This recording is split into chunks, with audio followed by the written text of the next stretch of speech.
Channel TGTV వార్తా కథనాలపై విశ్లేషణ కార్యక్రమం మార్నింగ్ న్యూస్కు స్వాగతం. నేను మీ జర్నలిస్ట్ సత్య. ముందుగా రోజున నిన్నటి రాజకీయ పరిణామాలను కనుక పరిశీలించినట్లయితే త్రిబుల్ కంటే ఎక్కువగా ఆర్ఆర్ వసూలు ఉన్నాయని చెప్పి ప్రధాని మోడీ కాంగ్రెస్పై తీవ్రంగా ఆరోపణలు చేశారు. మరోవైపు బీజేపీ అధికారంలోకి వస్తే రాజ్యాంగాన్ని రద్దు చేస్తారని నియంత పాలనే సాగుతుందని చెప్పి ఒకవైపు రేవంత్ రెడ్డి కాంగ్రెస్ నాయకులందరూ ఆరోపిస్తున్న పరిస్థితి. మరోవైపు కేసీఆర్ ప్రతి స్కీములోనూ తోటి రేవంత్ సర్కార్ స్కీములన్నింటినీ కూడా ఆపేసి తెలంగాణ ప్రజలకు తీవ్ర నష్టం చేస్తుందని చెప్పి బీఆర్ఎస్ అధినేత మరి ఆరోపిస్తున్న పరిస్థితి. అదేవిధంగా బీఆర్ఎస్ అధినేత రోడ్ షోలకు రోజు రోజుకు ప్రజాదరణ విపరీతంగా పెరుగుతోంది. జనం నీరాజనం పలుకుతున్నారు. ఈరోజు అందులో భాగంగా ఈరోజు కరీంనగర్లో ఆయన కార్నర్ మీటింగ్ నిర్వహించనున్నారు. ఇక వార్తా కథనాల విషయానికి వస్తే తెలంగాణ దినపత్రిక కనుక పరిశీలించినట్లయితే ఉత్తర తెలంగాణ ఎవరి సొంతం, కాంగ్రెస్ ప్రభావం ఎంత, కారుజోరు కనబడుతుందా, బీజేపీకి మోడీ చరిష్మా కలిసి వస్తుందా, కేసీఆర్ బస్సు యాత్రతో ఆ పార్టీ మళ్లీ పుంజుకుంటుందా, అసలు గ్రౌండ్ పరిస్థితులు ఎలా ఉన్నాయి, రేవంత్ పాలనకి రెఫరెండం కానుందా, news line Telangana ground report లో ఏం తేలింది, special report on 2024 parliament elections అని చెప్పి తెలంగాణ దినపత్రిక పూర్తి స్థాయిలో 17 ఎంపీ సీట్లలో ఏ పార్టీ ఎన్ని గెలుచుకుంటుందని చెప్పి ఒక గ్రౌండ్ రిపోర్ట్ ను తయారు చేసింది. అందులో భాగంగా బీఆర్ఎస్ కు విపరీతమైన గ్రాఫ్ పెరిగిందని, అదేవిధంగా డబుల్ డిజిట్ కు చేరువలో ఉందని, ఇది ఎన్నికల నాటికి మరింత ప్రస్ఫుటంగా ఖచ్చితంగా డబుల్ డిజిట్ అంటే 12 స్థానాలు కూడా కైవసం చేసుకునే అవకాశం ఉన్నదని చెప్పి గ్రౌండ్ రిపోర్ట్ లో తేలినట్టుగా మనం గమనించవచ్చు. కాకపోతే ఇంటెలిజెన్స్ మాజీ చీఫ్ ప్రభాకర్ రావుకు సంబంధించిన వార్త ఒకటి ఇక్కడ ప్రధానంగా ప్రచురించింది. ఆయన నిన్న ఒక ప్రకటన విడుదల చేసి అమెరికా నుంచి డీజీపీ ఇంటెలిజెన్స్ చీఫ్ చెప్పిందే చేశా, విలమ అయినందుకే నాపై వేధింపులు, నేను ఎలాంటి తప్పు చేయలేదు, క్యాన్సర్ ట్రీట్మెంట్ కోసం అమెరికా వచ్చా, నేను కేసీఆర్ బాధితున్నే, పోస్టింగ్ ఇవ్వకుండా ఆపారు కోర్టులో Prabhakar Rao, affidavit, phone tapping కేసులో కీలక పరిణామం అని చెప్పి ఆయన ఏదైతే మరి కోర్టులో హైకోర్టులో అఫిడవిట్ దాఖలు చేసిండు. కేవలం నేను విలమ అయినందుకే నా మీద వేధింపులు జరుగుతూ ఉన్నాయి. ఏదైతే అప్పుడున్న డీజీపీ అదేవిధంగా ఇంటెలిజెన్స్ చీఫ్ ఏం చెప్పారో వాళ్ళ ఆదేశాల మేరకే పనిచేసిన తప్ప నేను ఎలాంటి తప్పు చేయలేదని చెప్పిన పరిస్థితిని, అదేవిధంగా తాను పారిపోలేదని, క్యాన్సర్ చికిత్స కోసం తాను అమెరికాలో ట్రీట్మెంట్ పొందుతున్నానని, తనకు రిటర్న్ టికెట్ కూడా వేసుకున్నానని, వైద్యులు ఎప్పుడైతే మరి మీరు బయటకు వెళ్ళొచ్చు పర్వాలేదని చెప్పిన వెంటనే నన్ను ఇండియాకు తిరిగి వస్తానని చెప్తున్న పరిస్థితులను కూడా మనం ఇక్కడ గమనించవచ్చు.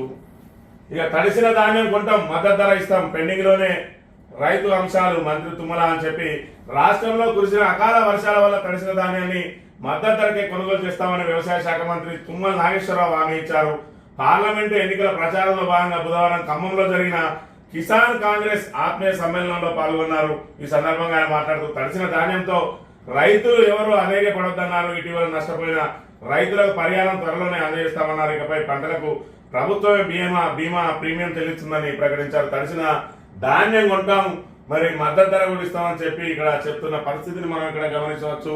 తుమ్మల నాగేశ్వరరావు ఏదైతే మంత్రులు చెప్పే మాటలకు చేసే పనులకు పొంతన ఉండలేదు, మరి ఇంకా ధాన్యం కొంటామని చెప్తా ఉన్నారు. ఇలా ధాన్యం ఏదైతే సరైన సమయంలో కనుక కొనుగోలు చేపట్టినట్టయితే రైతులకు ఈ ఇబ్బందులు ఉండేవి కాదనే విషయాన్ని కూడా ప్రజలందరూ గమనించాలి. పోతే ప్రజలే నాకు అండాదండ, ప్రజలే నాకు ఇన్స్పిరేషన్, బీజేపీ పాలనలో వచ్చేదిని కాదు సచ్చేదిని, దయచేసి ఆలోచించి ఓటు వేయండి.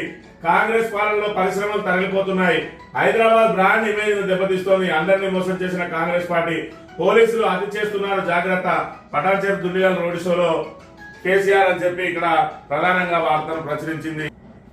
ప్రజలే నాకు అండాదండ అని చెప్పి కేసీఆర్ ఇక్కడ రోడ్ షోలో చెప్పిన పరిస్థితి మనం గమనించవచ్చు. ఏదైతే మరి కేసీఆర్ బస్సు యాత్ర ప్రారంభమైందో అప్పటి నుంచి బీఆర్ఎస్ కార్యకర్తల్లో ఉత్తేజం పెరిగింది. 5 నెలల క్రితం జరిగిన అసెంబ్లీ ఎన్నికల్లో చతికిలబడ్డ బీఆర్ఎస్ పార్టీ తిరిగి అనూహ్యంగా పుంజుకొని ఈరోజు రాష్ట్రంలోనే ఏకైక అతిపెద్ద పార్టీగా కూడా అవతరించిన విషయాన్ని మనం ఇక్కడ గమనించవచ్చు. కాకపోతే బీజేపీ పాలన అచ్చే దినాన్ని ఏదైతే చెప్తున్నాడో నరేంద్ర మోడీ, అది అచ్చేదిని కాదు సచ్చేదిని అని చెప్పి కూడా చెప్తున్న పరిస్థితిని మనం గమనించవచ్చు. దయచేసి ఆలోచించి ఓటు వేయండి.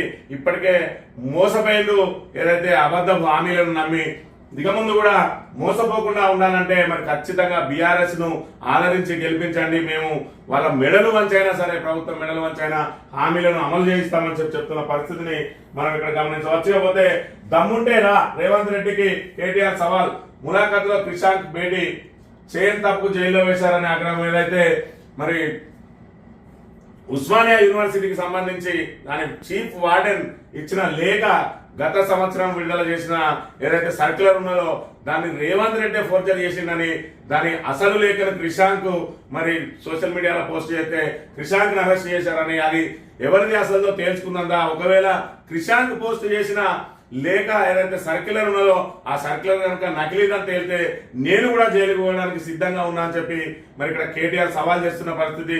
ఏదైతే చెయ్యని తప్పుకు ఇక్కడ క్రిషాంక్ ను మరి అరెస్ట్ చేసి జైల్లో పెట్టడం ఇది అమానుషం అని చెప్పి రాబోయే రోజుల్లో ప్రజలే బుద్ధి చెప్తారని చెప్పి చెప్తున్న పరిస్థితిని మనం ఇక్కడ గమనించవచ్చు. ఇకపోతే వెంకటరెడ్డి ఈయన ఏం మాట్లాడుతున్నా పొంతం లేని మాటలు మాట్లాడేదానిలో ఈయన మరి నెంబర్ 1 గా మనం ఈయన చెప్పుకోవచ్చు. ఏదైతే గాలి దుమారం వచ్చినా కూడా కరెంటు పోతలేదని చెప్పి కరెంటు కోతల మీద ఏదైతే రాష్ట్రంలో తీవ్రంగా వ్యతిరేకత వ్యక్తమవుతున్నదో దానికి సంబంధించి గాలి దుమారం వచ్చినా కూడా ఇక్కడ కరెంటు పోతలేదని చెప్పి మంత్రి కోమటిరెడ్డి వింత వాదన చేసిండు. ఇదేం వాదన అంటూ నెటిజన్ల విమర్శలు. వర్షం పడితే కరెంటు పోతుందని, కానీ నిన్న మంగళవారం అంత గాలి దుమారం వచ్చినా కరెంటు పోలేదని మంత్రి కోమటిరెడ్డి వెంకటరెడ్డి అన్నాడు. ఏదైతే మరి గాలి దుమారం వచ్చినా కూడా పోతలేదంటే ఇది కరెంటు కోతలు కాదు, కాంగ్రెస్ వల్ల కోతలుగా మనం ఇక్కడ గమనించవచ్చు. ఇది కాంగ్రెస్ వాళ్ళు మాట్లాడే మాటలు. మరి ఇక్కడ నిన్న రోజున ప్రధాని మాట్లాడిన మాటలు కనుక ఒకసారి గమనించినట్టయితే RRR వసూళ్ల కంటే ఆర్ఆర్ ట్యాక్సే ఎక్కువ, తెలంగాణలో కొద్ది రోజుల్లోనే కోట్ల అవినీతి, ఆర్ఆర్ ట్యాక్స్ వేసి ఢిల్లీకి పంపుతున్నారు, కాంగ్రెస్ టీవీని గౌరవించలేదు వేములవాడ సభలో ప్రధాని మోడీ అని చెప్పి ఏదైతే మరి RRR సినిమా ప్రపంచవ్యాప్తంగా చేసిన వసూళ్ల కంటే కూడా ఇక్కడ ఆర్ఆర్ ట్యాక్సే ఎక్కువగా వసూలు చేస్తున్నారని, రాష్ట్రంలో అవినీతి నెలకొందని, కాంగ్రెస్ ప్రభుత్వం వచ్చిన 5 నెలల్లోనే మరి తెలంగాణలో కొద్ది రోజులైన కోట్ల రూపాయల అవినీతికి పాల్పడతా ఉన్నాడు రేవంత్ రెడ్డి ప్రభుత్వం అని చెప్పి కూడా చెప్తున్న పరిస్థితిని మనం ఇక్కడ గమనించవచ్చు. నమస్తే తెలంగాణ విషయానికి వస్తే దక్షిణాది వారు ఆఫ్రికా వాళ్ళలా ఉంటారు. కాంగ్రెస్ నేత టెక్నోక్రాట్ శ్యామ్ పిట్రోడా జాతి వివక్ష వ్యాఖ్యలు. ఏదైతే శ్యామ్ పిట్రోడా అనే వ్యక్తి ఉన్నాడు, ఆయన ఎన్ఆర్ఐ కాంగ్రెస్ చైర్మన్. ఈయన ఏమంటాడంటే దక్షిణాది వారు ఆఫ్రికా వాళ్ళలా ఉంటారు, శ్వేత జాతీయుల ఉత్తరాది వాళ్ళు ఉంటారు అని కాంగ్రెస్ మేధావి అసంబద్ధ వ్యాఖ్యలు చేసిండు. ఎన్నికల వేళ రాజకీయ దుమారం, పార్టీకి సంబంధం లేదన్న కాంగ్రెస్ రాష్ట్రపతిని అవమానించారని చెప్తున్న పరిస్థితిని ఈయన మాట్లాడిన వ్యాఖ్యలపై సర్వత్రా కూడా విమర్శలు వ్యక్తమవుతున్న తరుణంలో ఈయన కాంగ్రెస్ పార్టీకి కూడా రాజీనామా చేసారు. అంటే కాంగ్రెస్ నైజం ఏ విధంగా ఉంటా అనే దానికి శ్యామ్ పిట్రోడా వ్యాఖ్యలే నిదర్శనం. ఇక్కడ శ్వేత జాతీయులాగా నార్త్ వాళ్ళు ఉంటారు, దక్షిణాది వాళ్ళేమో నల్ల జాతీయులాగా ఉంటారు. అదేవిధంగా మరి ఇక్కడ ఈశాన్య రాష్ట్రాల వారు చైనీస్ వాళ్ళలాగా ఉంటారని చెప్పి జాతి వివక్ష వ్యాఖ్యలు చేశారు. దీని మీద దేశవ్యాప్తంగా కూడా తీవ్ర దుమారం లేపుతున్న పరిస్థితిని మనం ఇక్కడ గమనించవచ్చు.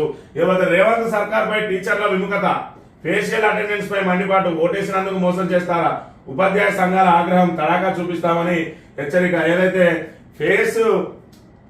ఫేషియల్ అటెండెన్స్ అంటే ముఖంతోటి అక్కడ కంప్యూటర్ ముందు అటెండెన్స్ వాడాలని చెప్పి రేవంత్ సర్కార్ పెట్టిన దాని పట్ల టీచర్లు విముఖత వ్యక్తం చేస్తా ఉన్నారు, వాళ్ళ మీద ఆగ్రహం వ్యక్తం చేస్తున్నారని చెప్తున్న పరిస్థితిని గమనించవచ్చు. ఇక 3 చోట్ల రేవంత్ కు ముచ్చెమటలు, మల్కాజ్గిరి, మహబూబ్ నగర్, నాగర్ కర్నూలు అగ్ని పరీక్ష. ఆ 3లో గెలవకపోతే రేవంత్ లాక్ డౌన్, ఢిల్లీలో పలుకుబడి దెబ్బతింటుందని ఆందోళన, సీఎం పదవికి ఎసరు వస్తుందేమోనని భయం, సొంత జిల్లా చుట్టూ సీఎం రేవంత్ రెడ్డి చెక్కారని చెప్పి ఏదైతే మల్కాజ్గిరి తన సిట్టింగ్ స్థానం, అదేవిధంగా మహబూబ్ నగర్ తన సొంత జిల్లా, మహబూబ్ నగర్ సొంత జిల్లాలో 2 ఎంపీ స్థానాలు ఉన్నాయి, మహబూబ్ నగర్, నాగర్ కర్నూలు. మరి 3 కూడా రేవంత్ రెడ్డికి మరి అగ్ని పరీక్షలుగా నిలిచినాయి. ఈ 3ట్లో ఏది గెలవకపోయినా కూడా రేవంత్ గ్రాఫ్ డౌన్ అయ్యే అవకాశం ఉన్నది. మరోవైపు సర్వేలో మాత్రం ఈ 3ట్లో ఒక్కటి కూడా గెలిచే అవకాశం లేదని చెప్పి సర్వేలలో వస్తున్న పరిస్థితులలో రేవంత్ రెడ్డికి గడ్డుకాలం ఎదురైతా ఉన్నది. మరి ఖచ్చితంగా ఆయన సీటుకు ఎసరొచ్చే అవకాశం ఉన్నది. దానికి ఏదైతే ఆయన సొంత జిల్లాలో ఓడిపోయిన, అదేవిధంగా మల్కాజ్గిరిలో ఓడిపోయిన దాన్నే రీజన్ గా చూపిస్తారని చెప్పి ఇక్కడ ప్రధానంగా ప్రచురించింది. ఇక జూపల్లి కృష్ణారావుకు నిన్న చుక్కెదురైంది. ఏదైతే ఆయన కొల్లాపూర్ పట్టణంలో ప్రచారానికి వెళ్ళిండో అక్కడ ఆయనను మహిళలను నిలదీసిన పరిస్థితిని మనం ఇక్కడ గమనించవచ్చు. 6 గ్యారంటీలు అమలేని మంత్రి జూపల్లికి నిరసన సెగ, చుట్టుముట్టి నిలదీసిన మహిళలు, గాయ చేస్తే పనులు జరగవు, మహిళలను బ్లాక్మెయిల్ చేసిన మంత్రి, గద్వాల జిల్లాలోను కాంగ్రెస్ సిపిఎం నేతలను నిలదీసిన ఉపాధి కూలీలు అని చెప్పి ఇక్కడ చెప్తున్న పరిస్థితి ఏదైతే మరి 6 గ్యారంటీలు ఏమని చెప్పి కాంగ్రెస్ నాయకులను ఎక్కడికక్కడ నిలదీస్తున్న పరిస్థితి. మరోవైపు కేసీఆర్ బస్ యాత్రతోటి ప్రజల్లో కూడా పూర్తిగా చైతన్యం వచ్చింది. వాళ్ళందరూ కూడా ఇప్పుడు కాంగ్రెస్ ను నిలదీయడానికే మరి ముందుగా చిరు వాళ్ళు ఓటు రూపంలో వాళ్ళకి బుద్ధి చెప్పడానికి ప్రయత్నం చేస్తా ఉన్నారు. మరోవైపు వీళ్ళు మరి సర్ది చెప్పాల్సిన వాళ్ళే ఇక్కడ బుకాయిస్తా ఉన్నారు. అదేవిధంగా బ్లాక్ మెయిల్ చేస్తున్న పరిస్థితులను కూడా మనం ఇక్కడ గమనించవచ్చు. ఇకపోతే మొన్నటి రోజున ఏదైతే మరి రాహుల్ గాంధీ ప్రతి మహిళ ఖాతాలో 2500 వేస్తున్నామని చెప్పిండో, మహిళలకు 2500 ఇచ్చేశాం. ప్రతి 10 మందిలో 6 అందుతున్నది. మహిళా కాంగ్రెస్ చీఫ్ ఆల్కలాంబ ప్రకటన, ఎలా రాహుల్ తదా లీడర్స్ అని చెప్పి ఏదైతే మహిళా కాంగ్రెస్ చీఫ్ ఆల్కలాంబ ఉన్నదో ఆమె కూడా ఆల్రెడీ మహిళలకు 2500 ఇచ్చేశామని చెప్తున్నది. ప్రతి 10 మందిలో 6 అందుతున్నాయని చెప్తా ఉన్నది. మరి తెలంగాణలో అయితే ఇప్పటి వరకు ఎవరికి రూపాయి రాలేదు. మరి ఈమెకు ఎక్కడి నుంచి మరి సమాచారం వచ్చిందో తెలియదు. కానీ మరి ఎవరైతే లబ్ధిదారులు ఉన్నారో వాళ్ళనే మరి మోసం చేస్తా ఉన్నారు. వాళ్ళ మైండ్ సెట్ నే మార్చే ప్రయత్నం చేస్తా ఉన్నారు. స్వయంగా వాళ్ళకు అందాల్సిన 2500 వాళ్ళకి రాకున్నా కూడా మీకు వచ్చినాయి అని చెప్పి వాళ్ళకి చెప్పడం. మరి దీన్ని బట్టి చూస్తే ఇంక మరి ఏం జరుగుతుందనేది ప్రజలే గమనించాలి. ఇకపోతే సాక్షి దినపత్రిక విషయానికి వస్తే,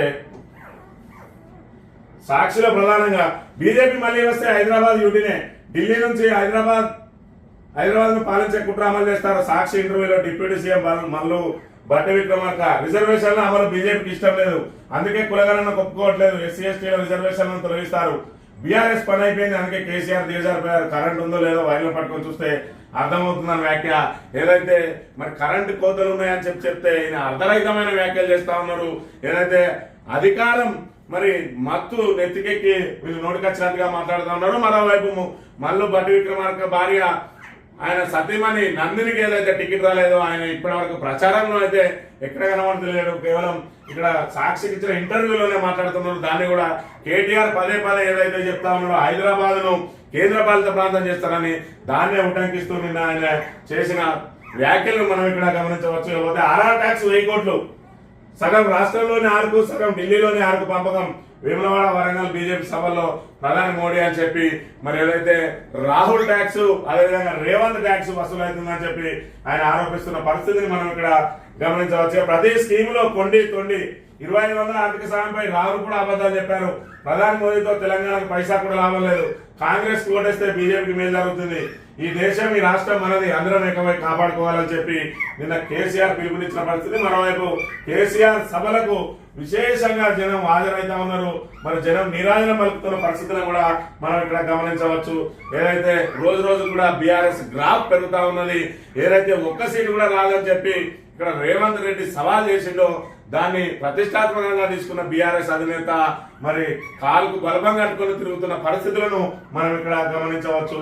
లేకపోతే 10 ఏళ్లు పీఎంగా చేసిన ఓట్లకు రాముడే దిక్క అని చెప్పి నిన్నటి రోజున మరి ప్రధాని నరేంద్ర మోడీపై ఇక్కడ కోమటిరెడ్డి వెంకటరెడ్డి చేసిన వ్యాఖ్యలను మనం గమనించవచ్చు. లేకపోతే ధాన్యం కొనాలి రోడ్డెక్కి ధర్నా చేసిన అన్నదాతలని భూదాన్ పోచంపల్లిలో మరి ధాన్యం కొనుగోలు త్వరగా చేపట్టాలి, మరి త్వరగతిన ధాన్యం కొనుగోలు పూర్తి చేయాలని అన్నదాతలందరూ కూడా రోడ్డెక్కిన పరిస్థితిని మనం గమనించవచ్చు. బీజేపీ గెలిస్తే నియంత పాలనే, నిజామాబాద్ ఆర్మూర్ రోడ్ షోలలో సీఎం రేవంత్ రెడ్డి ఫైర్ అని చెప్పి మరి బీజేపీ మీద ఆయన విరుచుకుపడుతున్న పరిస్థితి. ఏదైతే మరి కాంగ్రెస్ కు మరి మొదటి 2 విడతలలో మరి కొంతవరకు ఓట్లు పడ్డాయని చెప్పి ఏదైతే సర్వేలలో వచ్చిందో దాంతో ఈయన రెచ్చిపోయి మాట్లాడుతున్న విషయాలను కూడా మనం గమనించవచ్చు.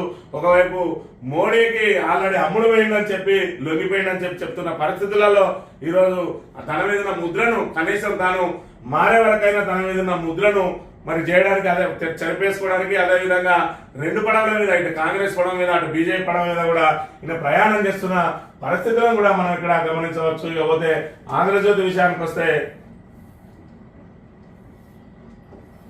కేసీఆర్ రైతు ఖాతాలు మే 9 లోపు రైతు భరోసా నిధులు వేస్తానన్న 69 లక్షల మందికి 6వ తేదీలోపే వేశా, సిద్దిపేటకు పట్టిన శనీశ్వరరావును వదిలిస్తా, నిజామాబాద్ రైతుల్ని పట్టించుకొని మోడీ, ఆర్మూర్ నిజామాబాద్ సభలో సీఎం రేవంత్ వ్యాఖ్యలు.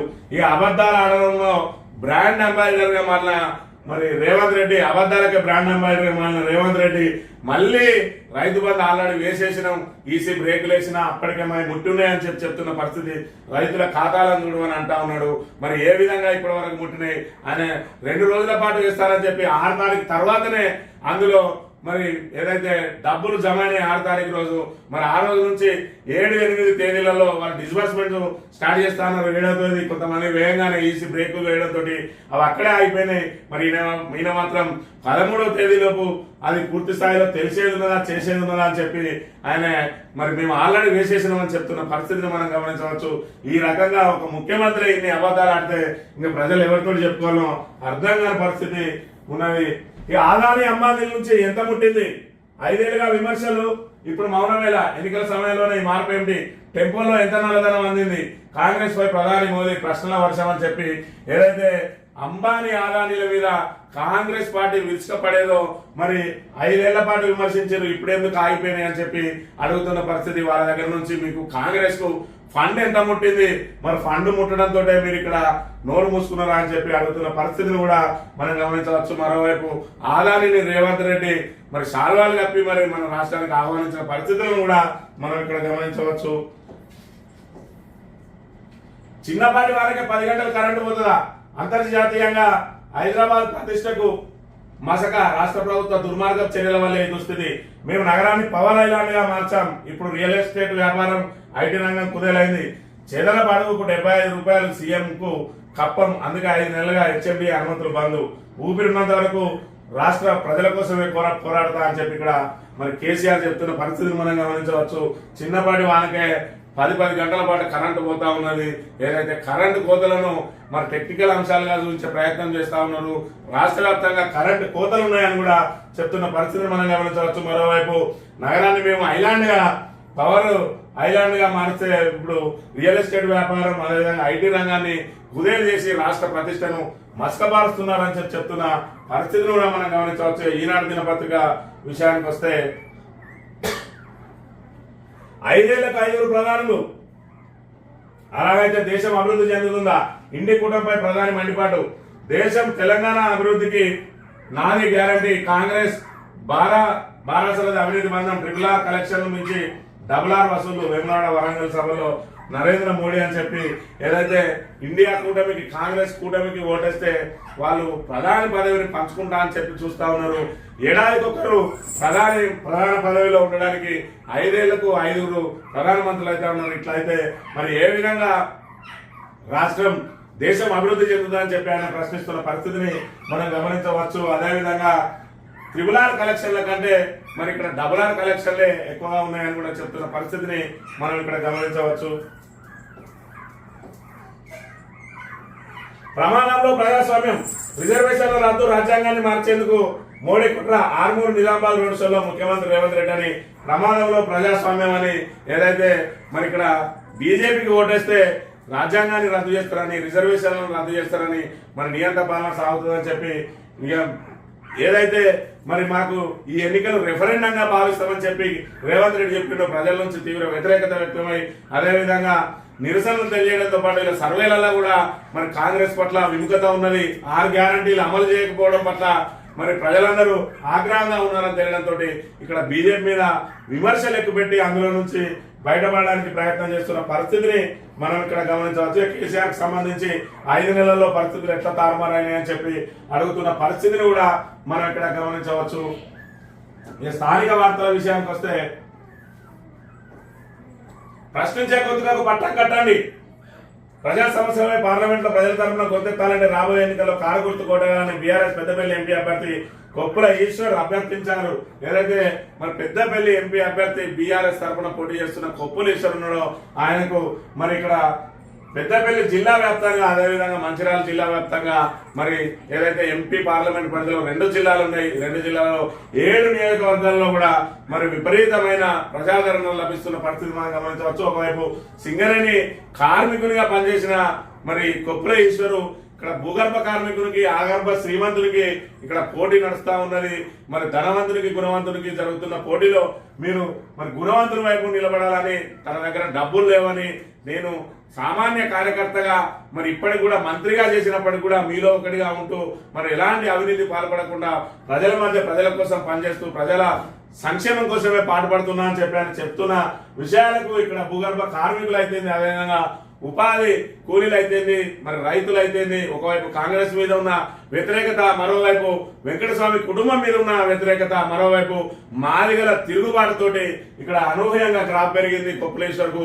రాబోయే ఎన్నికల్లో మొట్టమొదటి సీటు కైవసం చేసుకునేది పెద్దపల్లి అని చెప్పి ఇప్పటికే సర్వేలు మరి తేల్చినాయి. మరోవైపు ఇక్కడ ఈ పార్లమెంట్ పరిధిలో 7 నియోజకవర్గాల్లో కూడా ఓడిపోయిన అభ్యర్థులందరూ కూడా మరి వాళ్ళు కూడా ప్రతిష్టాత్మకంగా తీసుకొని ప్రచారం చేస్తా ఉన్నారు. వాళ్ళ సానుభూతి కూడా మరి ఇక్కడ ఓట్లుగా మారే అవకాశం ఉన్నది. మరోవైపు 6 గ్యారంటీలు అమలు చేయకపోవడం, అదేవిధంగా ఇక్కడ పంటలు ఎండిపోయి మరి ఇక్కడ పంట నష్టం జరగడం, అదేవిధంగా కొనుగోలు సకాలంలో జరగడం లేదు, బోనస్ రావడం లేదు, రైతు రుణమాఫీ అమలు కాలేదు, కళ్యాణ లక్ష్మిలో తులం బంగారం రాలేదు, ఈ విధంగా ప్రజలకు ఏదైతే మహిళలకు 2500 రాలేదు, కేవలం ఆర్టీసీ ఉచిత బస్సు తప్ప మరి ఇప్పటి వరకు ఎలాంటి కార్యక్రమం అమలు చేయలేదని చెప్పి ప్రజలందరూ ఆగ్రహంగా ఉన్నారు. వాళ్ళందరినీ కూడా మరి ఇక్కడ క్యాచ్ చేసుకొని మరి దాన్ని ఓటుగా మార్చడానికి ఇక్కడ 7 ఓడిపోయిన అభ్యర్థులతో పాటు మరి ఇక్కడ కొప్పులేశ్వర్ కూడా ప్రజలందరినీ నేరుగా కలుస్తూ వాళ్ళను మరి చైతన్యపరుస్తూ ఏ విధంగా తమకు ప్రశ్నించే గొంతు ఉంటేనే మరి రాబోయే రోజుల్లో హామీలు అమలవుతాయని చెప్పి వాళ్ళందరినీ కూడా మరి తమ వైపు తిప్పుకోవడంలో కృతకృతులైనరు. ఇక కొప్పులేశ్వర్ గెలుపు లాంఛనమే అని చెప్పి చెప్పడంలో ఎలాంటి అతిశయోక్తి లేదనే విషయాన్ని గమనించాలి. పెద్దపల్లి ఆల్రెడీ బీఆర్ఎస్ ఖాతాల పడ్డట్టుగానే మనం ఇక్కడ గమనించవచ్చు. ఇది ఈ రోజు మార్నింగ్ న్యూస్. తిరిగి రేపు వెళ్తాం. Thank you very much.